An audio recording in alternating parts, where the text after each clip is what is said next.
In recent days, there has been a significant deterioration in trade relations between Canada and the United States against the backdrop of the inauguration of the new Prime Minister of Canada, Mark Carney. The province of Ontario took the unprecedented step of announcing the introduction of a 25% surcharge on electricity exports to the United States, which could lead to additional costs of $110 billion. This decision was a response to the recent actions of President Trump, who announced a doubling of tariffs on Canadian aluminum and steel. Ontario Premier Doug Ford said that this measure is a forced reaction to ongoing pressure from the American administration. According to official data, electricity supplies from Ontario provide about 1.5 million homes in Minnesota and New York. The new tariff could significantly affect not only the energy market of neighboring states, but also the entire economy of the region.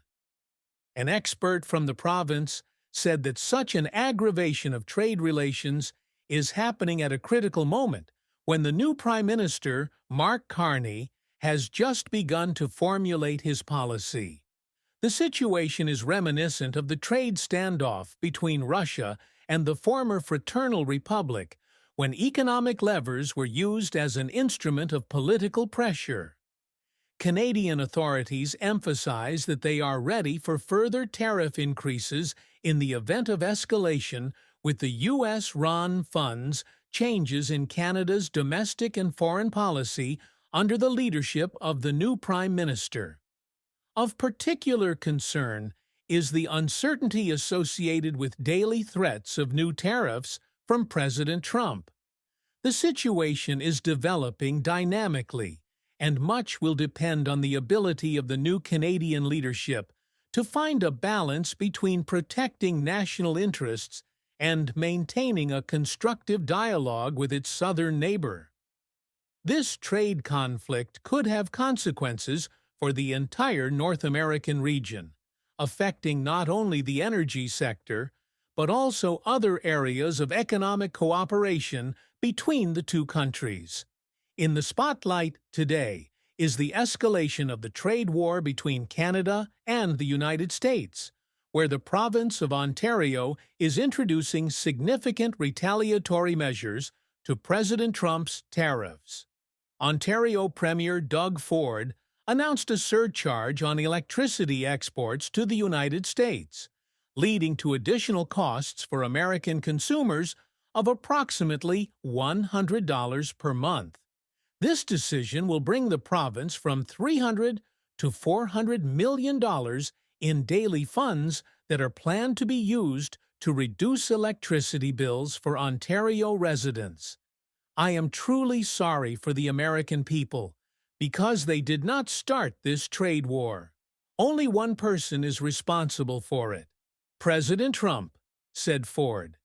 In addition to the electricity surcharge, Ontario has taken a number of other retaliatory measures. American alcohol has been removed from the shelves of stores by the Liquor Control Board of Ontario, and American companies have been deprived of the right to participate in government procurement. The mechanism for implementing the surcharge is being carried out through a directive from Energy Minister Stephen Lexy to the independent power system operator. It is important to note that the amount of the surcharge can be changed at any time depending on the actions of the U.S. government. American states were quick to respond. Minnesota Governor Tim Walz, a Democrat, criticized Trump's actions, although he noted that the impact of Ontario's tariffs on his state would be minimal, since Minnesota receives only a small portion of its electricity from this Canadian province.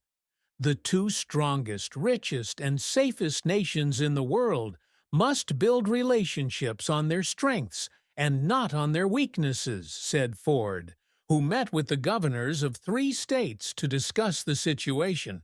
In the spotlight today is the aggravation of trade relations between the U.S. and Canada, which threatens to escalate into a full-scale energy conflict.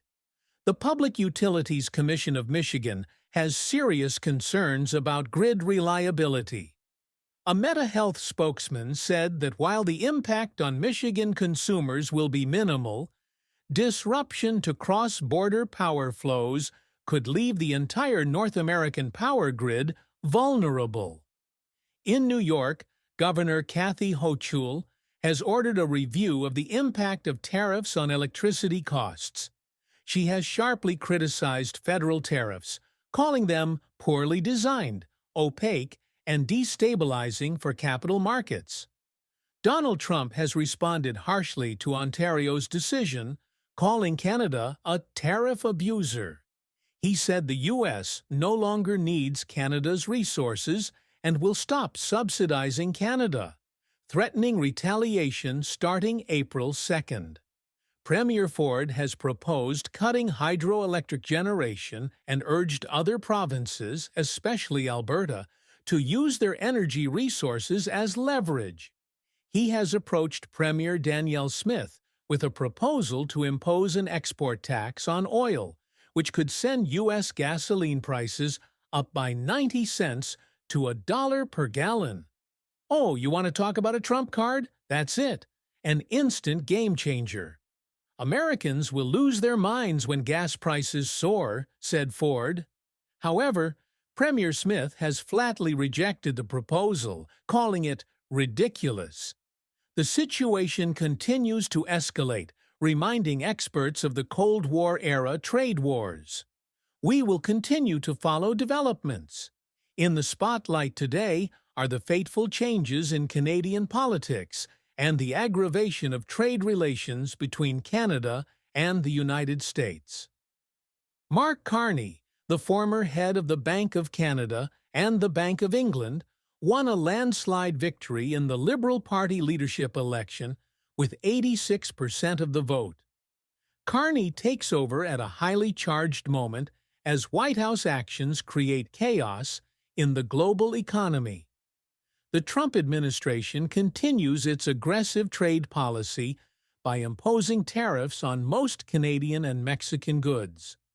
This is not Canada, and Canada will never be part of America in any form, Carney said in his victory speech, responding to Trump's provocative statements about turning Canada into the 51st state. We didn't ask for this fight, but Canadians are always ready when someone throws off the gloves. And let the Americans have no doubt. In trade, as in hockey, Canada will win. U.S. Commerce Secretary Howard Lutnick announced plans to renew tariffs on imports of aluminum from March 12th. In response to this, Canadian consumers began to massively boycott American goods, and the government has stepped up the aggravation of economic relations between neighboring states. However, in the case of Canada, we are talking about protecting sovereignty by peaceful economic methods. Carney confirmed his intention to maintain tariffs on American goods until the United States shows respect and makes real commitments to free and fair trade. All revenue from tariffs will be used to protect Canadian workers. Justin Trudeau, who is handing over power to Carney in the coming days, emphasized that threats to Canada's sovereignty from Trump must be taken very seriously. It is expected that soon after taking office, Carney will announce new measures. Carney, known for his experience in crisis management at the central banks of Canada and the United Kingdom, has presented a large-scale plan for economic reforms. Despite the lack of a seat in Parliament and relative inexperience in politics, he has already announced radical changes in the country's economic policy. Key points of the program include creating new trade corridors with reliable partners and making Canada an energy superpower. Outgoing Brookfield Asset Chairman Mark Bloomberg promises to find new markets for Canadian exports and reduce domestic trade barriers. Among specific measures, revisiting Liberal plans to raise the capital gains tax, eliminating the consumer carbon tax, and making massive investments in infrastructure projects. Highlighting his proposal to split the federal budget into two, an operating budget and an investment budget, Carney stated, "We can do so much more than Donald Trump. It won't be business as usual. We'll have to do things we've never imagined, at speeds that seemed impossible."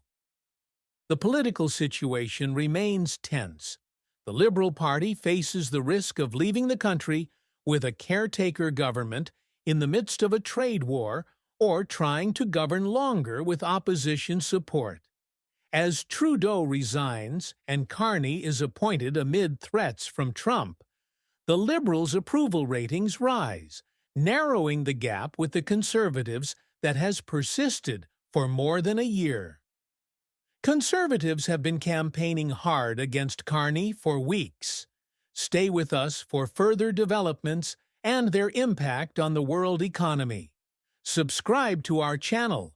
Thank you for staying with us.